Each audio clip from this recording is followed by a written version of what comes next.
হাসির রাজা, জ্ঞানের রাজা, রসিক রাজা। কি গো গিন্নি, এটা কিসের ফর্দ? কোনো অনুষ্ঠান হবে নাকি? বিয়ে হবে গো। বিয়ে? কার বিয়ে? ভগবান শিবের সাথে দেবী পার্বতীর বিয়ে। সামনে শিবরাত্রি, মনে নেই? হ্যাঁ, তা মনে আছে, কিন্তু এই ফর্দটা কি জন্য গিন্নি?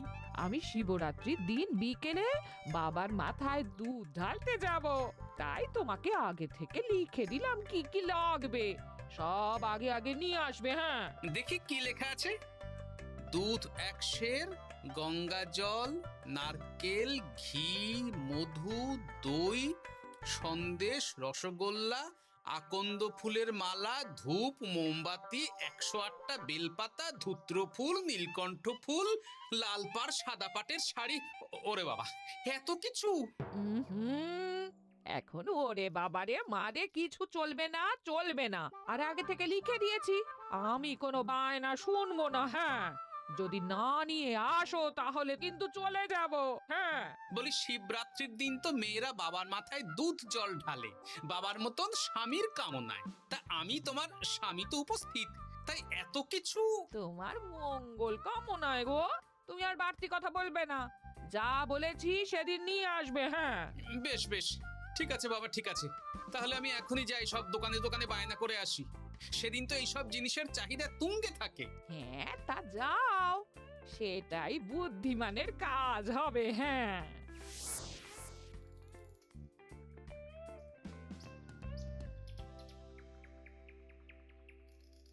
আরে এই তো পুটির বাবা, সকালে রাজসভায় গিয়েছিলে কিন্তু তেমন কোনো কথা হলো না। হ্যাঁ গোপাল দাদা, এখন কি যে করি। ঠিক আছে ঠিক আছে, আমি দেখছি কি ব্যবস্থা করা যায়, বুঝলে। ঠিক আছে গোপাল দাদা, একটু দেখো, বুঝতেই তো পারছো অভাবের সংসার। হ্যাঁ হ্যাঁ, কোনো চিন্তা করো না।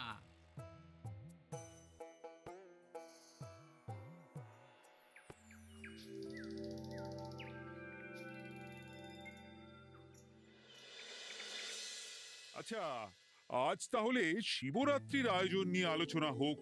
মহারাজ, এসব নিয়ে আপনি চিন্তা করবেন কেন? আরে আমার মতন একজন মন্ত্রী থাকতে আপনার মাথা ঘামানোর কোনো দরকারই নেই। না না মহারাজ, একদম মন্ত্রী মশাইকে দায়িত্ব দেবেন না। উনি প্রত্যেকবার দায়িত্ব নিয়ে সব তালগোল করে দেন, আর সব শেষে বলেন আমার ভুল হয়ে গেছে, আমাকে ছেড়ে দিন। এই গোপাল, গোপাল, একদম বাজে কথা বলবে না। আমি এখন ভালো হয়ে গেছি। ভালো না কালো? মহারাজ মহারাজ, আপনি আমাকে দায়িত্ব দিন, আমি সব সামলে দেব। সব কাজ সবাই মিলে করলেই তো ভালো। পুজো পাঠের দায়িত্ব আমার, বাকি আমি জানি না। সে ঠিক আছে, কিন্তু পুজোর জোগাড় অনেক দায়িত্ব, সব হিসেব করে কেনাকাটা করতে হয়। সবচেয়ে বড় ব্যাপার, তার জন্য সৎ হতে হয়। আমি কি অসৎ নাকি? আমি সব দায়িত্ব নেব। না, আমি নেব। আমি নেব। আমি। আহ, চুপ চুপ, একদম চুপ। গোপাল দায়িত্ব নেবে না মন্ত্রী, সেটা তো বিচার করতে হবে। কিভাবে বিচার করবেন মহারাজ? হ্যাঁ, একটা বুদ্ধির পরীক্ষা নেওয়া হবে। আমি এখন গোপালের চেয়ে অনেক বুদ্ধিমান হয়ে গেছি। তাহলে তো ভালো, তুমি গোপালের বুদ্ধির পরীক্ষা নাও। যদি গোপাল জিতে যায় তাহলে গোপালই দায়িত্ব পাবে, নইলে তুমি। ঠিক আছে, আমি এক্ষুনি প্রশ্ন করছি। হ্যাঁ হ্যাঁ, করুন করুন। হ্যাঁ, এমন কি জিনিস যা তুমি যতই খাও পেট ভরবে না? বাবা, মন্ত্রী কি প্রশ্ন করলে! গোপাল, বলো বলো বলো। এবার জমবে মজা। বেশ, তাহলে বলি। হ্যাঁ, বলো বলো। উত্তর হলো বাতাস, যতই খাও পেট ভরে না। গোপালের কি বুদ্ধি! ও মন্ত্রী মশাই, এই গোপাল তো প্রথম দানেই বাজিমাত করে দিল। হ্যাঁ, প্রথমটা তো সহজ ছিল।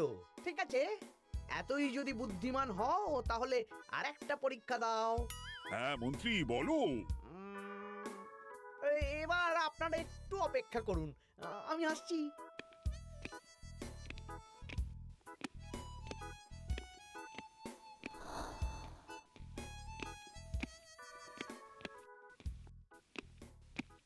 এই তো মন্ত্রী এসে গেছে, আবার হাতে একটা খাঁচা। এই নাও গোপাল, এই খাঁচায় একটি অদৃশ্য মুরগি আছে। তুমি যদি বুদ্ধিমান হও তবে এর মাংস রান্না করে আজ নৈশ ভোজে মহারাজকে খাওয়াতে হবে। যদি না পারো দায়িত্বের দও পাবে না। বেশ, তাহলে দিন, আমি রাতেই আসছি, রান্না করে নিয়ে আসছি। আপনারাও সবাই হাজির থাকবেন কিন্তু।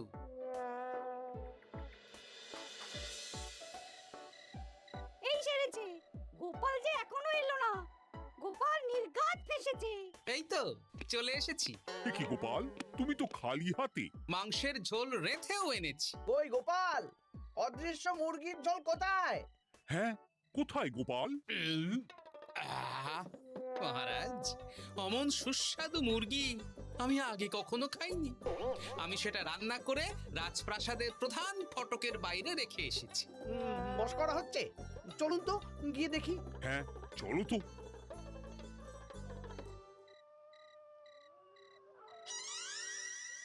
এ কি, এখানে তো কিছুই নেই, আমি তো দেখতে পাচ্ছি না। আমরা তো কেউ কিছু দেখতেই পাচ্ছি না। কোথায় কোথায় মাংসের ঝোল? আরে মন্ত্রী মশাই, অদৃশ্য মুরগি রান্না করলে ঝোলটাও তো অদৃশ্যই হবে। আপনি দেখতে পাচ্ছেন না, মানে আপনার মনে পাপ আছে, নইলে আপনার চোখের সমস্যা। মহারাজ তো ঠিকই দেখতে পাচ্ছেন, তাই না মহারাজ? এই রে, গোপাল তো মোক্ষম জবাব দিয়েছে। হ্যাঁ হ্যাঁ, চমৎকার ঘ্রাণ বেরোচ্ছে। মন্ত্রী, তুমি দেখতে পাচ্ছ না কেন? ইয়ে না মানে ঠিক আছে ঠিক আছে, পাচ্ছি, দেখতে পাচ্ছি। একটু ঝাপসা লাগছে, মনে হয় চোখ দেখাতে হবে। তার মানে গোপাল তো মন্ত্রী মশাইকে পর দুবার হারালো। আর একটা সুযোগ দিন মহারাজ, শেষ সুযোগ। বেশ, দিলাম। গোপালের কিন্তু বিশাল বুদ্ধি। মন্ত্রী, দেখো তো তুমি পারো কিনা, আর এটাই শেষ সুযোগ। মহারাজ, গোপাল যদি এতই বুদ্ধিমান হয়, তবে ও কি বলতে পারবে কাল ভোরে আমার মনে প্রথম কোন চিন্তাটা আসবে? এটা তো খুবই সহজ কথা। কাল ভোরে আপনার মনে প্রথম চিন্তা আসবে মহারাজ যেন দীর্ঘজীবী হন এবং রাজ্যের উন্নতি হোক। এই সেরেছে, এবার তো মহা ফাপড়ে পড়লাম। আমি যদি বলি না, এটা আমার চিন্তা ছিল না, তবে মহারাজের কাছে গর্দান যাবে। আর যদি বলি হ্যাঁ, তবে গোপালের বুদ্ধির কাছে আমাকে হার মানতে হবে। কি মন্ত্রী, বলো। হ্যাঁ, ঠিক বলেছ গোপাল, এটাই আমার চিন্তা ছিল। সাবাস গোপাল, সাবাস, কি তীক্ষ্ণ বুদ্ধি। তাহলে এই বুদ্ধির পরীক্ষায় বিজয়ী হলো গোপাল। জয় গোপালের জয়। তাহলে শিবরাত্রির পুজোর আয়োজনের দায়িত্ব এবার গোপালের। আমার আর কোনো চিন্তা রইল না। মহারাজ, গোপাল তো সব দায়িত্বই পেল, আমাকেও কিছু একটা দায়িত্ব দিন। আমিও একটা ঈশ্বরের সেবা করার সুযোগ চাই। আহ, তুমি তো হেরে গেলে। তাতে কি, ভালো কাজ করতে চাইছি, একটু সুযোগ দিন মহারাজ। বেশ, তাহলে তুমি গ্রামবাসীদের ভোগ প্রসাদ খাওয়ানোর দায়িত্বটা নাও। ধন্যবাদ মহারাজ। হ্যাঁ মন্ত্রী, মিলেমিশে কাজ করো, কিন্তু ঝামেলা করো না। না না, আমি সুষ্ঠুভাবে পালন করব। ঠিক আছে মন্ত্রী মশাই, তাহলে ওইটুকুই করুক, কিন্তু আমার কাজে কোনো বাধা দিতে আসবেন না। না না না, তোমার কাজে কোনো বাধা আসবে না। আমি ভোগ প্রসাদ বিতরণ, খাওয়া দাওয়া, এই সব ব্যাপারটা দেখব।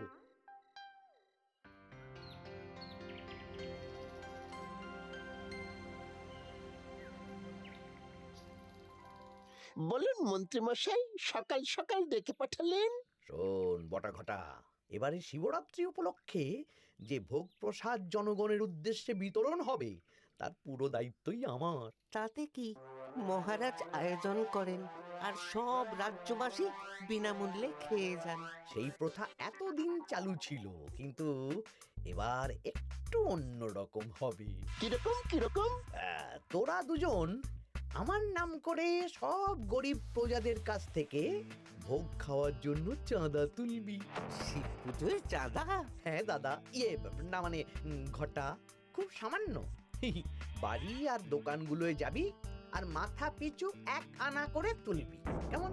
বেশ, তারপর বলবি ঢালাও খাওয়ানো হবে, এলাহি আয়োজন। আচ্ছা ঠিক আছে। তবে ভুল করেও কোনো রাজসভাসদদের বাড়ি থেকে বা মান্যিগণ্যি লোকের বাড়ি থেকে এই চাঁদা তুলিস না যেন। না না, বুঝতে পেরেছি, তুলবো না। হ্যাঁ, বলবি সারা রাত পুজো হবে, পরের দিন সকালে হবে প্রসাদ বিতরণ। কেমন?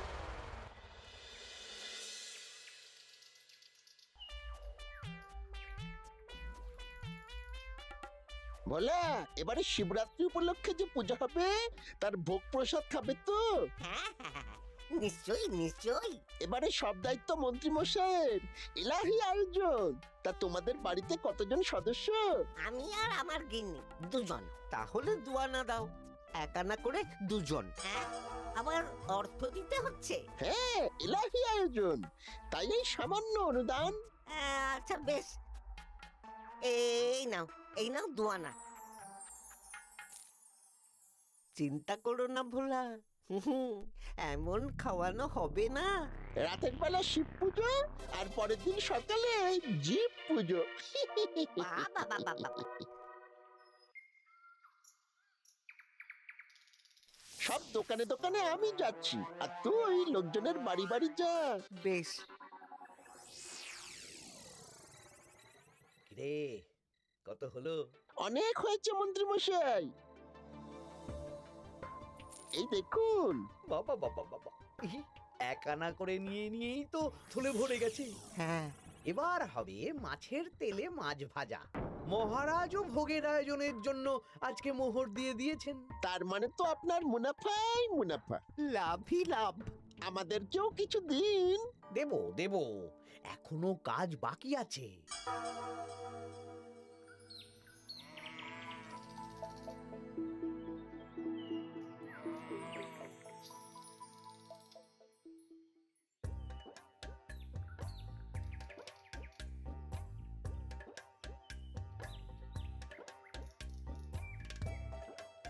আরে আরে গোপাল দাদা যে, এত কিছু কি নিয়ে যাচ্ছ? এই তো শিবরাত্রির পুজো উপলক্ষে দশকর্মার বাজার রাজবাড়ি নিয়ে যাচ্ছি। এবারে তো এলাহি ভোগের আয়োজন। রাতের বেলা শিব পুজো আর পরের দিন সকালে নাকি জীব পুজো। মন্ত্রী মশাই দায়িত্ব নিয়ে খাওয়াচ্ছেন। না না, খাওয়ার আয়োজন তো এমন কিছু নয়। আমি যতদূর জানি ওই খিচুড়ি, আলুর দম, ছেঁচড়া, পায়েস, চাটনি আর একটা করে মিষ্টি। আর যতদূর জানি এই ভোগ খাবার জন্য সব গ্রামবাসী থেকে মাথা পিছু এক আনা করে নিয়েছেন। হ্যাঁ, ভোগের প্রসাদ তো বিনামূল্যে। মন্ত্রীমশাই এক আনা করে মাথা পিছু নিয়েছেন? হ্যাঁ গো, এরকম তো কথা ছিল না। আচ্ছা আচ্ছা, আমি দেখছি কি করা যায়। দেখছি আমি দেখছি।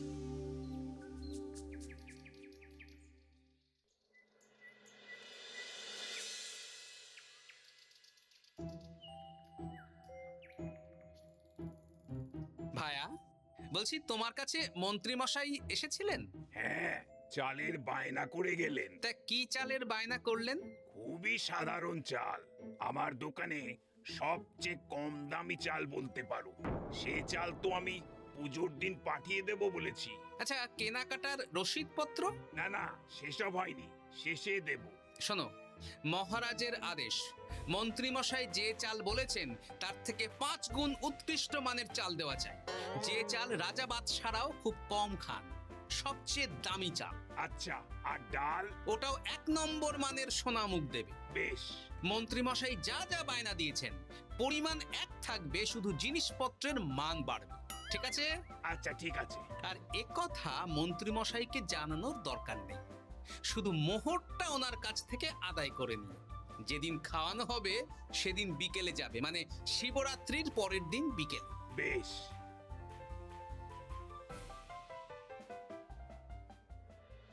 নাও ধরো গিন্নি,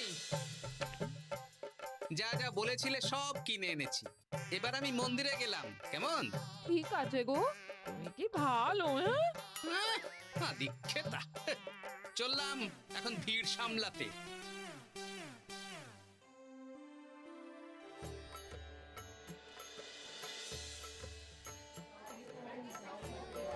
একটু সারিবদ্ধভাবে দাঁড়ান, আপনারও সুযোগ আসবে।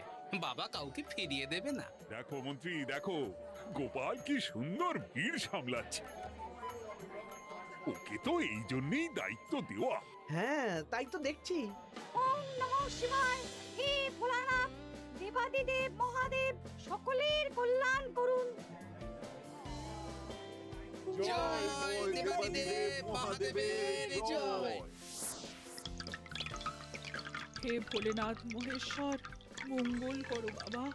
জয় বাবা ভোলাদেব মহেশ্বরের জয়। তা তোমার শরীর এখন কেমন? এই তো বেশ ভালো আছি। সবই তোমার জন্য। তুমি না সাহায্য করলে ওই ওষুধ আমার পেটেই পড়তো না। না না, আমি তো নিমিত্ত মাত্র, সবই মহাদেবের ইচ্ছে। জয় বাবা মহাদেবের জয়। চলি গো। কাল ভোগ খেতে তাড়াতাড়ি চলে এসো।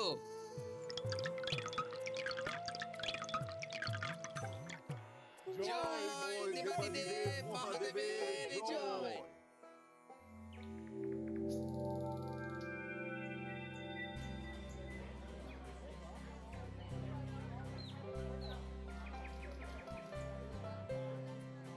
সত্যি মন্ত্রী মশাইয়ের ভোগের প্রসাদ পেয়ে মনটা ভরে গেল। কি সুন্দর রান্না, আর খাবারের গুণমান কি ভালো। তার উপর রসগোল্লা কত বড় বড়। এত বড় রসগোল্লা খাওয়া তো দূর, বাবার জন্মে চোখেও দেখিনি।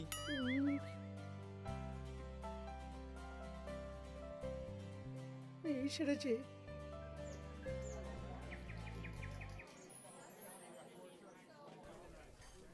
এই যে পাচক ঠাকুর, শোনো। বলুন মন্ত্রী মশাই, আজ আমি খুব খুশি। কেন? আপনি মহান। কেন? মানে আপনি যে চাল পাঠিয়েছেন সে চালে রান্না করা আমার স্বপ্ন ছিল। কি গন্ধ, কি গুণমান, রাজা বাদশাদের চাল বলে কথা। আমি তো খুব সাধারণ মানের চাল দিতে বলেছিলাম, 30 আনা সের মূল্যের চাল। কেন, নবাব বাদশাদের ঘরে এই চালটা থাকে। তাই? কোথা থেকে এলো? কেন, চালের দোকান থেকে এসেছে। মিষ্টিও দারুণ, রসগোল্লা তো নয়, যেন যেন একেবারে বড় বড় রাজভোগ। কি আকার, কি গুণমান, কি স্বাদ। আহা, দেখুন দেখুন দেখুন। বাবা, ভোলা এত বড় রসগোল্লা দিয়েছে। ঠিক আছে, যা হচ্ছে হতে দে। আমি তো চিন্তায় পড়ে গেছি।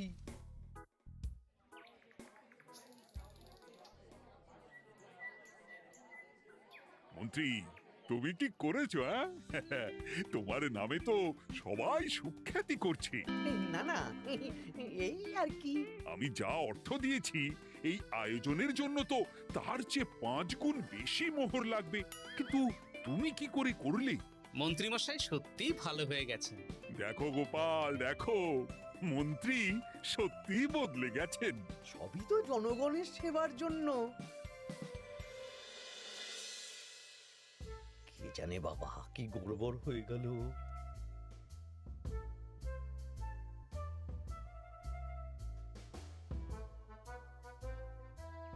মন্ত্রী মশাই, বকেয়া পাওনা নিতে এলাম। আপনার মোট হয়েছে চালের 350 মোহর, মুগ ডালের 250 মোহর, আর মশলাপাতি 100 মোহর। বলো কি? মন্ত্রী মশাই, ওই আপনার মোট বকেয়া 300 মোহর।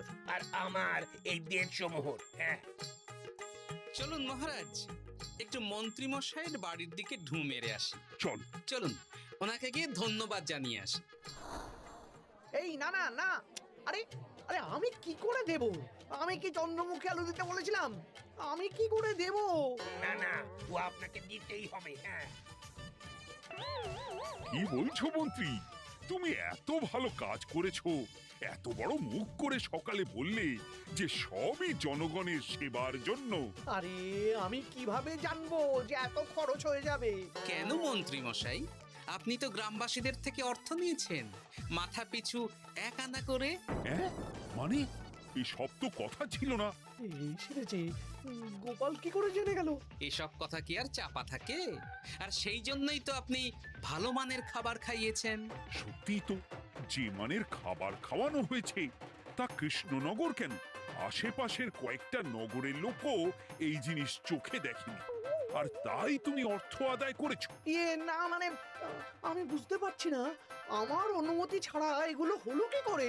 মন্ত্রী মশাই বকেয়া পাওনা দিন, নইলে খারাপ হয়ে যাবে বলে দিচ্ছি। হয়ে গেল, আমি ভিখারি হয়ে গেলাম। অগিন্নি, মোহরের থলেগুলো নিয়ে এসো, গয়নাগাটি নিয়ে এসো। আমাকে পথে বসিয়ে দিল। কে কে আমার এত বড় সর্বনাশ করলো? আমি মন্ত্রী মশাই, আমি। আপনি যখন চাঁদা তুলে ভালো খাওয়াতে চাইছেন, তাই সবচেয়ে ভালো খাওয়ানোর ব্যবস্থা করে দিলাম, তাও আবার আপনার ঘাড় ভেঙে।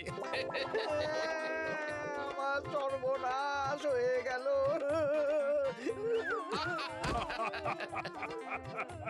জয় মহাদেবের জয়। হাসির রাজা জ্ঞানের রাজা রসিক রাজা